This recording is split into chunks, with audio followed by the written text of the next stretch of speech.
باتر تشيكن طبعا جمال. بسم الله الرحمن الرحيم. الطعم أريدكم بالتعليقات تجاوبون.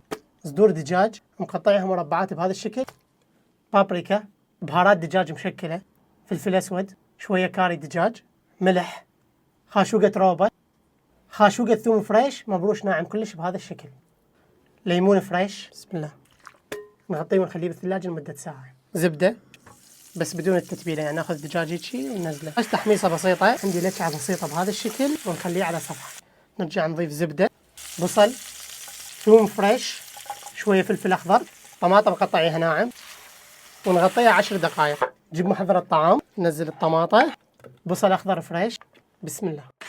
نصفي الصوص، شوية زبدة، بابريكا باردة، شوية كاري، وننزل الصوص اللي سويناه، كريمة طعام، شوية ملح.